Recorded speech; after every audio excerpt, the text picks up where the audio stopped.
الحمد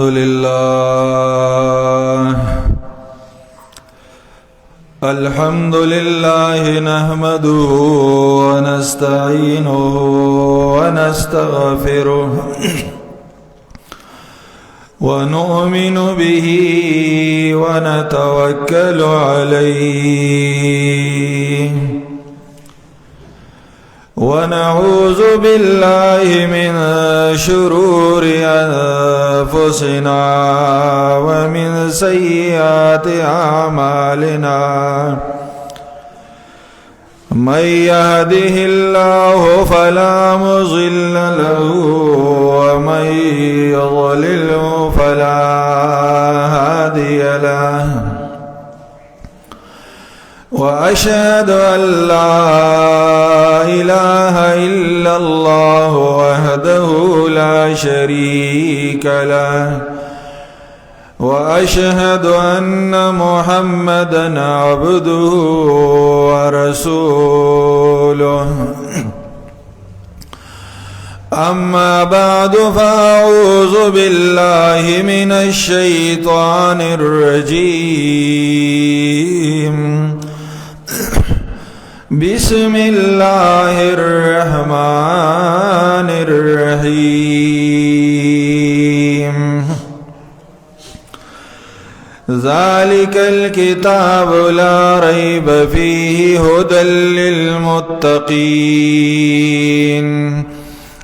الذين يؤمنون بالغيب ويقيمون الصلاة ومما رزقناهم ينفقون والذين يؤمنون بما أنزل إليك وما أنزل من قبلك وبالآخرة هم يوقنون أولئك على هدى من ربهم وأولئك هم المفلحون صدق الله العظيم وصدق رسوله النبي الكريم محمد وآله وأصحابه أجمعين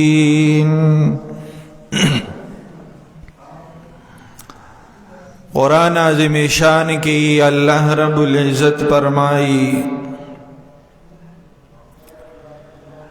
دا قرآن مجید کامل کتاب دے پدی کی اس قسم شک و شبہ نشت دے دا قرآن مجید هغه چاته سم لار خی چې کم یو انسان پزان کی د تقوا صفت پیدا کی تقوادار هغه خلق دی چې دی با ایمان راوړي په غیب باندې او په هغه سباندې چې الله رب العزت مخکي د دې قرآن مجید نه نازل کړي دي په هغه کتابونو به ایمان راوړي منذ بقائمی او کمال چې الله انسان لور کړي دي نو دا به خرج کوي سو کم چې دا کارونه کوي نو دا هغه خلق دي چې دوی ته هدایت میلاو شوی دی د الله د طرف نه او دا خلق کامیاب خلق دی دا د قرآن مجید د سورة البقره اولنی آیاتون دی د دین مخ کی سورت دے سورت الفاتحہ په سورۃ الفاتحه کې مونږ دا دعا غواړو د الله نه چې اهدنا الصراط المستقیم. اے الله مونږه تسم لار وخی پاغي باندې روان کې. نو دا دعا مونږ وغوښتله نو الله راته وویلو په جواب کې چې تاسو سم لار غواړئ ذلک الکتاب لا ریب فیه. دا کتاب کامل را واخلی چې پدې کې هیڅ قسم شک او شبهه نشتا. شک او شبهه پکې ځکه نشتا چې د دې قرآن دومره ډېر خلق په تواتر سره پدې ایمان راوړي او لري چې هغه د شک او د شبهې نه سړی بچ کوي او یقین پیدا کوي. دا هغه قرآن واحد کتاب دی په دې دنیا کې چې د څلور او دریو کالو د یو ماشوم نه واخله تر د اویا او اتیا او لس اتیا کالو بوډا پورې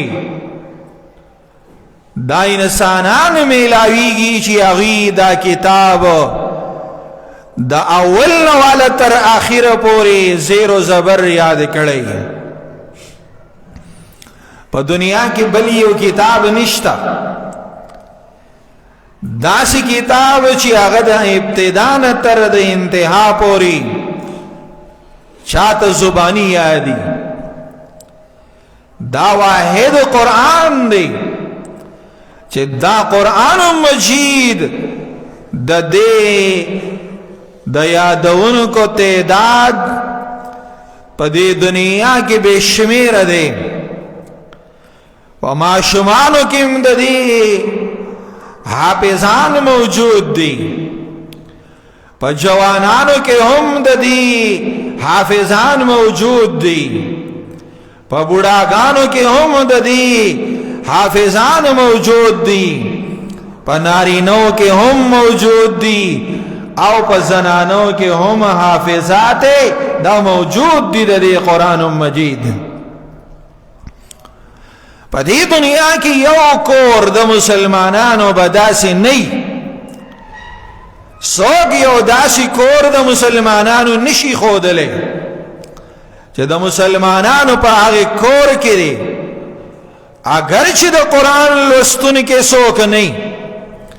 خو داسې یو کور څوک نشي ثابتولی چې د هغې په کور کې به د قرآن مجید نسخه دا موجود نه وي. خامخا به د قرآن مجید نسخه د هغې مسلمانانو په کور کې دا به موجود وي ځکه چې دا بې شکه او بې شبهې کتاب دی او ځکه چې دا کامل کتاب دی. نو چې کم یو سړی روزانه په خپل مونځ کې د الله نه دا دعا غواړي چې اهدنا الصراط المستقیم صراط الذين انعمت عليهم غير المغضوب عليهم، چې اے الله سم لار راته وښې د هغه خلکو لار راته وښې چې په چا باندې تا انعام کړی دی او د هغې خلکو د لار نه مې بچ کړي چې په چا باندې تا په لارې د سمې لارې نه دي اړولي دي او کم خلک ګمراه شوي دي نو په چا باندې غضب شوی دی د هغې خلکو د لارې نه مې واړې په هغې باندې مې مه روانې. نو دا خو ډېر غټ سوال د دې جواب الله در وی فرمایل ذالک الکتاب اے انسان سم لار غواړې نو سم لار دا قرآن دی دا راواله په دې کې ستا دپاره د رهنمایۍ ستا دپاره د هدایاتو او ستا کې د تقوا د پیدا کولو هغه ټولې طریقې او احکامات دا بیان شوي دي. نو د قرآن نه هر یو سړی پیدا نشي حاصلولی. هغه سړي له قرآن فایده ورکوي چې پچا کې د تقوا صفتی، څوک پچا کې پرهیزګاری، څوک د الله نه یریدونکی، چا کې چې تقوا وانه هغې له قرآن هدایت ورکوي، هغې ته سمه لار ښیي. بیا تقوا د هغې صفتونه پکار دي چې یاره موږ به یو سړی څنګه پیژنو چې دا سړی تقوادار دی او که نه دی تقوادار. ځکه چې تقوا خو د ظاهر سره تعلق نه لري، تقوا د باطن سره تعلق لري. د الله نبی او فرمایل چې د انسان په دې بدن کې یو ټوکړه ده، که دا ټوکړه ټیک شو نو ټول عملونه به ټیکي، او که د دې انسان د بدن دغه یوه ټوکړه خرابه وه نو د ټول اعمال به خرابي. او وی فرمایل الا وهي القلب، هغه ټوکړه د انسان د بدن دا زړه دی چې کله زړه مضبوطو، کله زړه صالح او نیکو، نو د انسان ټول عملونه دا به مضبوط او دا به نیک عملونه وي. د الله نبی به وفرمایل چې التقوى ها هنا، تقوى دلته ده. واشار الى قلبه ثلاثا، او نبی صلی الله علیه وسلم درې کرته زړه ته اشاره وکړه چې دا تقوا په دې زړه کې ده. ظاهر به موږ ته یو انسان دا به ډېر مزیدار ښکاري، خو هغې ته ته تقوادار نشي ویلی. که ته تقوا ګیري ته ووې، ته تقوا پټکي ته ووې، ته تقوا مزیدارو سپینو کپړو ته ووې، نو بیا خو دغه شان سټایل او وضع قطع په دې انسانانو کې یو قسم انسانان دی چې هغې ته سیکان وایي. سیک همیشه دپاره پټکې په سر کړی، هغه د خپلې ګیرې نه یو یخته دانه دی، هغه ظاهري طور بیخي دانچه د هغه د اسلام په شاني، خو په هغې په زړه کې دننه ایمان نشته، د هغې په زړه کې دننه تقوا نشته، د هغې په زړه کې دننه د الله نه یره نشته. نو هغه موږ په مسلمانانو کې نه حسابو، بلکې هغه موږ په کافرانو کې حسابو. نو تقوا د زړه سره تعلق ساتي. یو شیز چې په زړه کې، نو بیا څوک د هغې په باره کې ویلی نشي چې دا سړی متقي دی او که دا ګناهګار دی. د چا د نیک عملی او د چا د بد عملی دا پتو څوک نشي ورکولی، چې ځکه چې د هغې د تقوا پته چاته نه لګي چې آیا د ده په زړه کې تقوا شته او که نشته. نو قرآن عظیم شان د دې خپل کتاب، الله د دې خپل کتاب په دې آغاز کې منګ او تاسو ته د انسانانو درې قسمونه وښودل چې په دې دنیا کې درې قسمه انسانان دي د زړونو په اعتبار سره. یو انسان هغه دی چې د هغه د ژبې او د زړه کنیکشن برابر دی، دی چې په خلص وایي نو د زړه د هغې تصدیق کوي، دی چې په ژبه باندې د کمې خبرې اقرار کوي نو زړه د هغه تصدیق کوي. یو انسان هغه دی چې دی پر ژبه باندې د کمې خبرې انکار کوي نو د زړه انکار هم د هغې سره دا برابر دی. یو انسان هغه دی چې هغه په ژبه باندې اقرار کوي، په زړه باندې انکار کوي، نو دا درې قسمه انسانان. یو انسان هغه چې اقرار باللسان وتصدیق بالقلب چې کله د انسان په ژبه باندې اقرار وکړي او په زړه باندې تصدیق وکړي نو دې ته مسلمان وایي چې د ده د ژبې د ده د زړه کنیکشن او ربط یو شان دی پای کې تصدیق دی د الله منل دي اسلام راوړل دي مسلمانی اختیارول دي نو یو مسلمان شي دویم انسان داغي قسم دا کافر دی کافر هغه انسان دی چې انکار باللسان دی او انکار بالقلب دی چې په ژبه باندې د اسلام نه انکار کول په زړه کې د هغې نه انکار کول نو د ده د زړه او د ژبې کنیکشن دا په انکار کې برابر دی نو دا کافر دی او دریم انسان هغه دی چې په ژبه اقرار دی خو په زړه باندې هغه انکار دی نو دا منافق دی چې دیتا په قرآن کې نفاق او منافقت ویل شوی دی د ټولو نه عظیم انسان په دې دنیا کې هغه دی چې هغه اقرار کړی په ژبه باندې او هغه تصدیق کړی په زړه باندې دې ته مؤمن وایي دې ته مسلمان په دې دنیا کې بیا په درجو سره دی د چا درجه کم ده د چا درجه سیوا ده د چا درجه درمیانی ده څوک په اسلام کې تکمیل ته رسېدلی څوک 80% مسلمان دی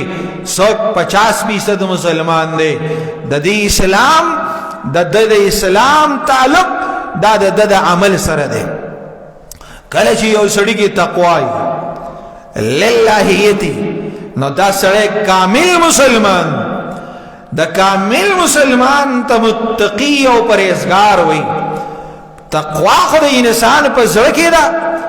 ما او تا ته به د یو انسان د تقوا کې د متقی کېدو څه معلومات دي چې دا څرنګې متقي دی قرآن عظیم شان د خپل قرآن په دې آغاز کې د تقوادارو مونږ ته یو صفت په تفصیل سره دا بیان کړی دی نو شپږ صفتونه د تقوا دا ذکر کړی دي چې په کوم یو انسان په ژوند کې دا شپږ صفتونه رااله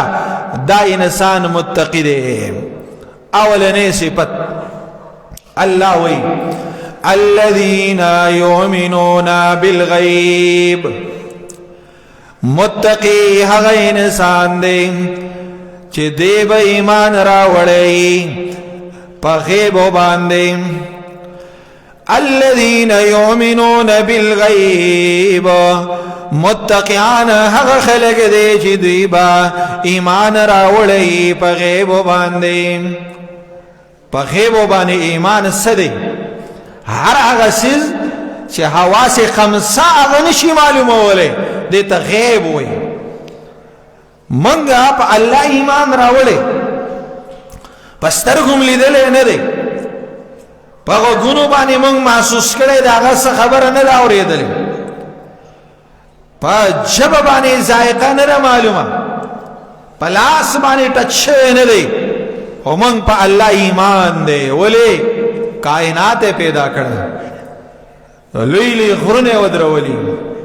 بیستنو اسمان ودرولي هر قسمه نهرونه بیولي زمنګ او تاسو له ژوند را کړي صلاحیتونه را کړي دي ما او تعالی د ژوند ټول سہولیات او د ژوند ټوټلی ضرورت داغي بندوبست کړي دي زکه زمنګ په الله ایمان دی نو یؤمنون بالغیب پر رسول زمنګ ایمان رسول مونږ نه دی لیدلی دا هغه سره زمونږ ملاقات نه دی شوی دا الله په پیغمبر زمونږ ایمان دی ایمان بالغیب جنت مونږ منو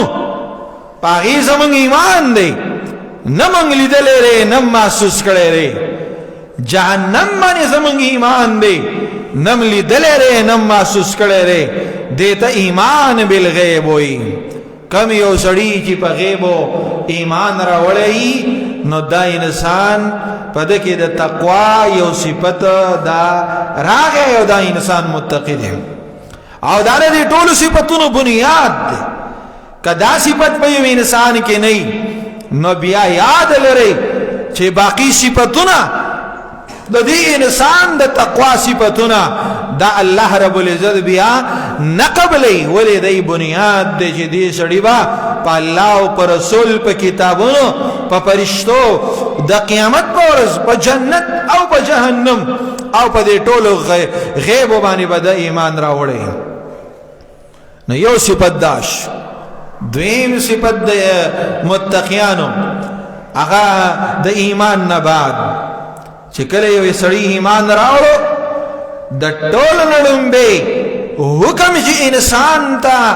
متوجه کیږي نو هغه مونږ دی نو الله فرمایي چې متقیان هغه خلک دي چې یقیمون الصلاة دوی به مونږ قایمي دوی به مونږ قائمی پا آداب سرا پا شرائط سرا اقامت الصلاة پا دی وجه آئیو چه دا سڑے با دا پینزو منزونو دا آداب و دا شرائطو سرا هم دا اغیل حاضر لری خور سرا ور سرا دے با نظام الصلاة قائمی او نظام الصلاة قائمول دا دا حکومت کار دے نو دا انسان با هغه نظام راولي چې پای کې اقامت الصلاه وشي پای کې د نو موز نظام راشي نو د متقی سړي دویم صفت دار چې و یقیمون الصلاه دیبا موز قائمي ولی چې کله یو انسان ایمان راوړ مثال په تور یو سړی وس ایمان راوړ د ماسپخین موز دار درې بجو پورې د خواشه د دې پورې دا پرز دی اخیری وخت دی اوس په 2 بجې یو سړی ایمان راوړو نو کله د ماسپخین د مز 15 منټه پاتې دي نو هم په دې انسان باندې پر مز د ماسپخین دا پرشو دې بدا مز کوي کدا ونکو الله به د قیامت پر ورځ دنه تپوس کوي یو انسان هغه مرش نو مړ داسې شو چې د مونږ ټیم رواش او په دې کې ګنټه او 2-3 شو د مونږ نه کړي او دې انسان لمرګ راغی نو الله به د دې انسان نه د دغه مستپوس کوي چې کوم مونږ د دبانې ټیم پر شو او د پای کې ونکو او دې لاړ د دنیا نه لاړ مو پاتش نو مونږ به قائمي دا د متقی سړي صفت پاغه سړی کې ذره په مقدار تقوا نشتا چې په کم یو سړی کې د مز پابندی نشتا پچا کې اقامت الصلات نشتا وې دا مز در کافر او د مشرک او د مسلمان په منځ کې دا فرق راوستونه کې عمل له تب د یو سړی د منافقت نه د بچاو د پاره دا نه خپای کې ګوري چې دا سړی منځګزار دی او کنه تب د یو مشرک سړی د شرک کې فرق پدې خبره کوي چې دا سړی منځ نشي جماعت ته او کنه کوي نو دا با چې جماعت ته راتلو د منځونو پابندي کوي کېو نو دا بیا متقی دی او پدې کې د تقوا د صفت داشتا الله نبی فرمایي چا چې د پینځو منځونو حفاظت وکړو نو دا پینځونه منځونه به د در پر رڼای دلیل وي او د قیامت په ورځ باندې به نجات ذریعہ او چا چې د دې پینځو منځونو حفاظت ونکو دا سړی به د قیامت په ورځ باندې د فرعون د امیہ بن خلف د قارون او د لوی کفارو سره په سب کې دا برا پاسي نو در تقوا هغه بنیادی صفت ته په انسان کې چې د برمنزونو نگرانی کوي نو الذين يقيمون الصلاه دریم صفت د تقوا هغه دار چې ومما رزقناهم ينفقون کمال چې موږ دی لور کړي نو بازي دا غین دی خرج کوي په لار د الله کې ټول مال نو یو فرض دی چې هغه ته موږ واجب وایو فرض وایو هغه زکات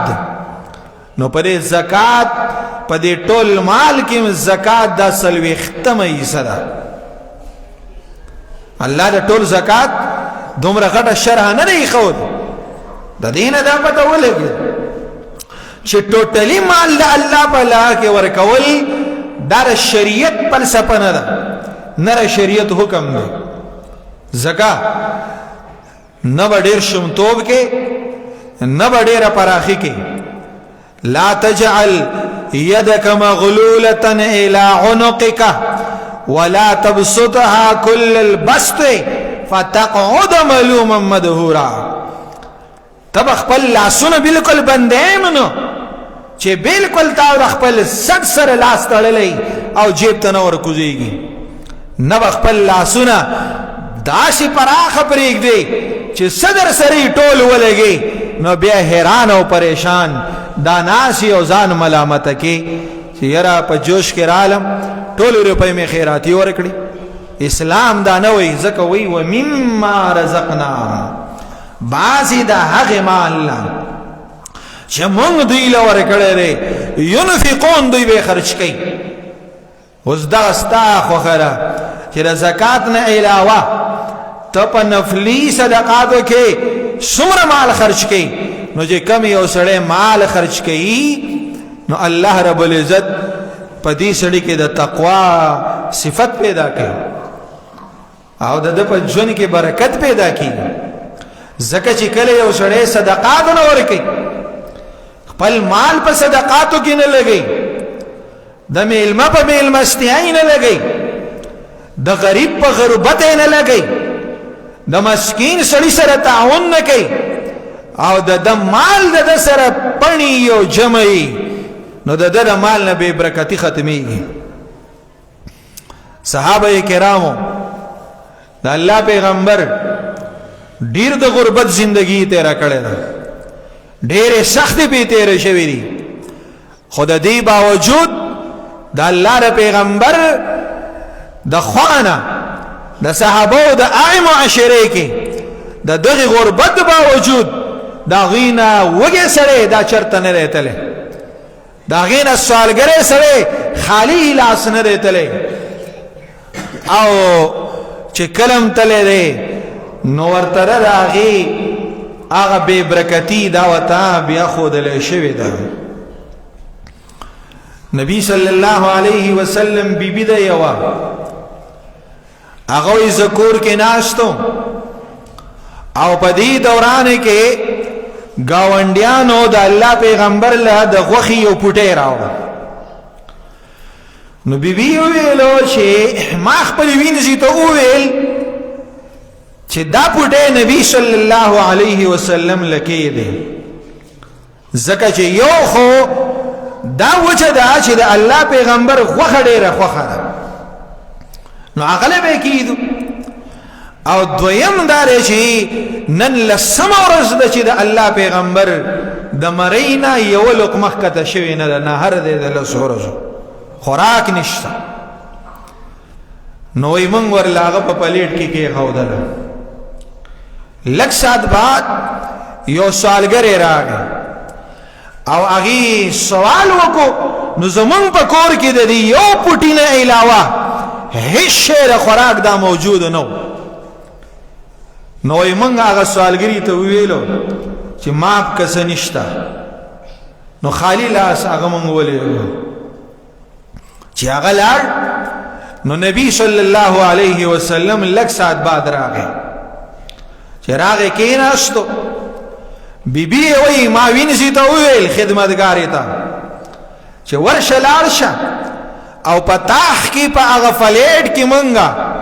د غوخي او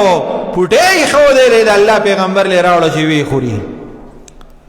چې هغه ورلله پلیټ راوغستو رايړو چې د الله د نبی مخې ته کې خو دو نو بیبي ته आवाज وکوي دا شیشه راوړو د مخې ته کې خو ورته الله رسوله گاونډیانو یو پټه را لګلو ما تاسو لکه خو دو چې دا الله پیغمبر نن لسمه ورځ د چې خوراک یې نه دی کړی چې دا غوښه وخوري نو یې تراشه غوښه کم ده چې وې کتل په پلیټ کې سپینه بکوره پرته وه ته ویل د الله پیغمبره موږ ته خو پته نشته دا خو د غوښې پوټۍ موږ یې ایښودی و او اوس راته پته ونه لګېده چې دا د دې نه بکوره څنګه جوړه شوله نو د الله نبي وفرمایل چې کله دا پوټۍ د کور ته راغې نو د هغې نه بعد څه چل شوی و هېڅ چل نه و شوی خو یو سوالګری راغلی ور یې وټکوه د دې یو پوټي نه علاوه بل څه نه و دا موږ تاسو له یې کېښودو هغه موږ خالي لاسولی نبي صلی الله علیه وسلم وفرمایل چې تاسو دا خالي لاسولیږو نو د هغه دغه غریب سړی چې تاسو خالي لاسولیږو نو د هغې په وجه ستاسو او زمونږ په کور کې بې برکتي راله او بې برکتي دا شوه چې په پلیټ کې د غوښې نه بکوره جوړه شو زما ستا په پیټو کې اوړه پراته چینی پراته د ګوړې بوجۍ پرته ده په فریج کې غرمنۍ سالن دی ښودی ماښام یې خورې او ستا ګاونډي ستا نه یو څیز وغواړي یو سوالګری راشي او ته هغه له نه اوړه ورکوې نه هغه له چیني ورکوې نو ستا په دې پیټۍ کې به دننه ستا د دې بوجۍ کې به دننه بې برکتي نه پیدا کېږي په دې کې به څه برکت راشي چې ته په دې کې غریب سړي دپاره د سوالګري انسان دپاره د صدقې اهتمام نه کوي نو که څوک په خپل ژوند کې برکت غواړي نو دی به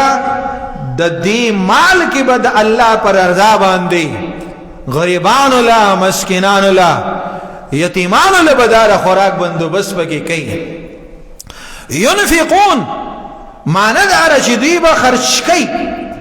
نو دا د انفاق نه دی انفاق نفق نه دی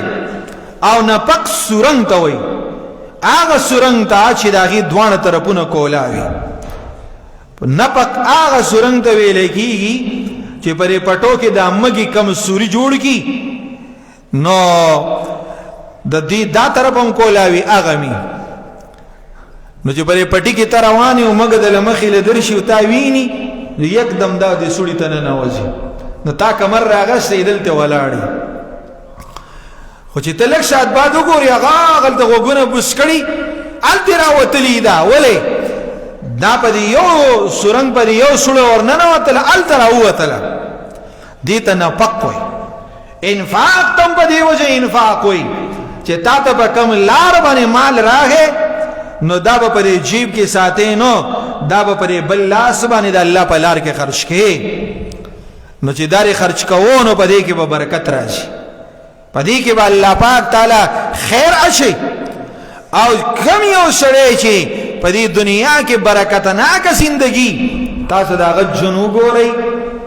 نو د هغه په دې ژوند کې خوشحالي کې دا نو تاسو د هغې یو عمل نوټ کړئ هغه عمل دا دی چې دا به خپل مال دا به خرچ کوي په چا باندې